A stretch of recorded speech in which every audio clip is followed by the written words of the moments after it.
Pertanyaan selanjutnya Bu ya, datanya dari Rudi dari Pekanbaru. Assalamualaikum warahmatullahi wabarakatuh.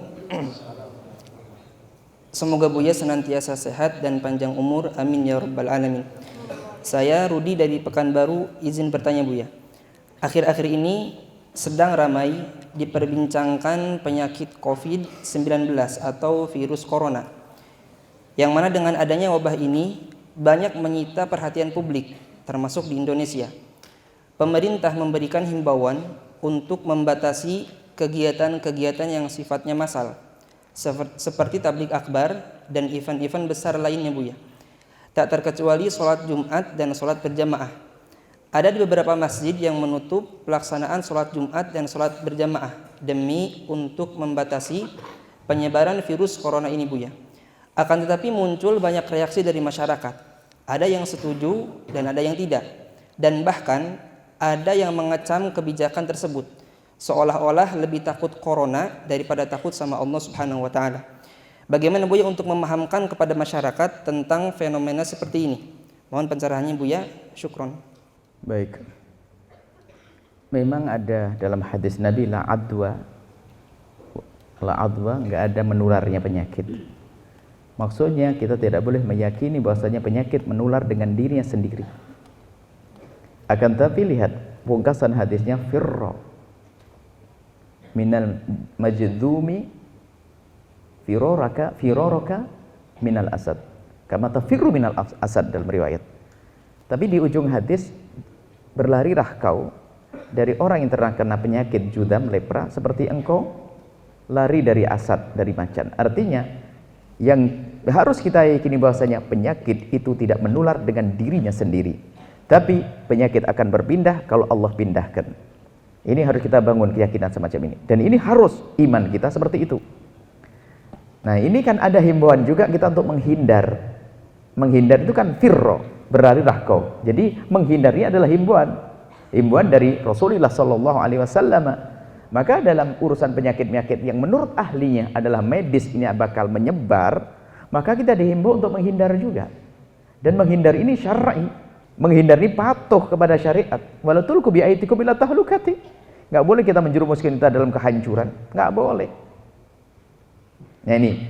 Nah, kalau ada himbauan pemerintah semacam itu, alangkah baiknya kalau kita penuhi saja, kita turuti dan fahamkan kepada umat agar mereka tidak gelisah kalau itu tidak wajib.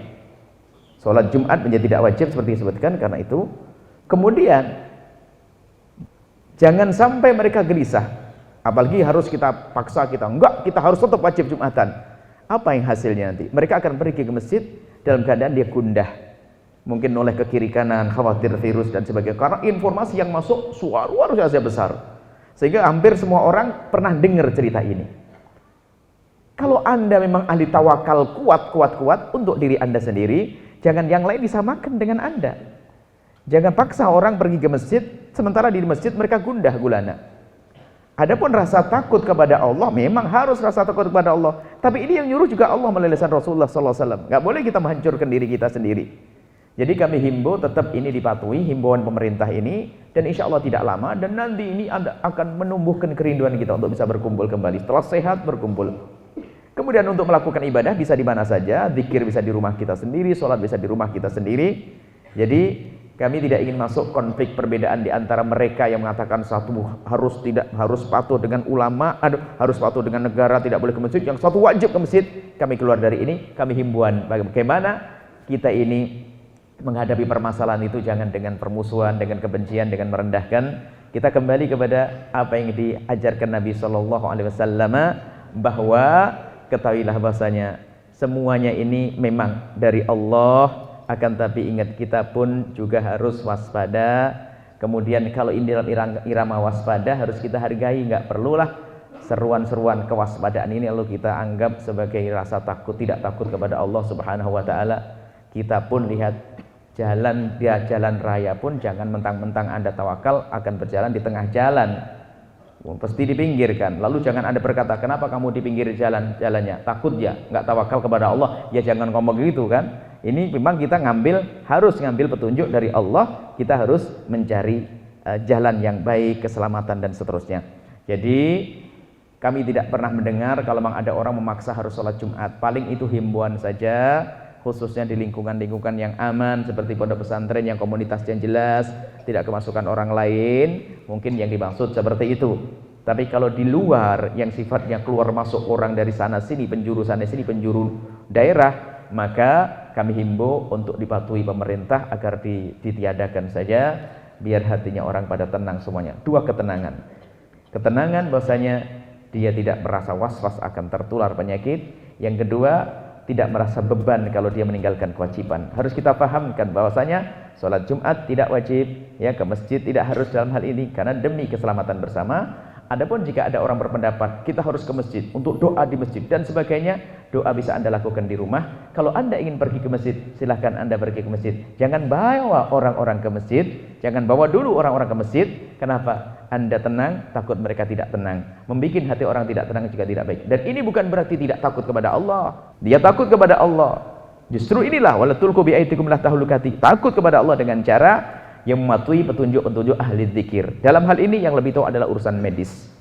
Dan kita tidak perlu suudon masalah ini. Kita jalani saja insya Allah. Pondok ditutup ini. Pondok tidak ada yang masuk. Ya, pondok Al-Bahjah ditutup semuanya. Tutup, tidak ada keluar masuk. Orang antarkan barang saya, tidak ada masalah. Berjalan semuanya. Bahkan kata anak-anak lebih tenang belajarnya. Lebih nyaman, aman ini. Jadi mohonlah semua dengan ketenangan. Jangan sampai membuat konflik, permusuhan, perbedaan ulama ya.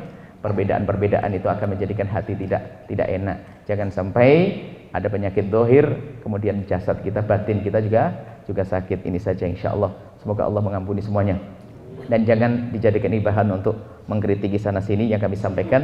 Justru kami ingin menjadi bagaimana kami ingin apa yang kami sampaikan menjadi penenang untuk semuanya. Ya, ayo minta kepada Allah. Jangan lupa doa kepada Allah, minta kepada Allah agar Allah menjauhkan dari segala penyakit. Kemudian setelah itu bertawakallah kepada Allah, minta kepada Allah agar dijauhkan penyakit.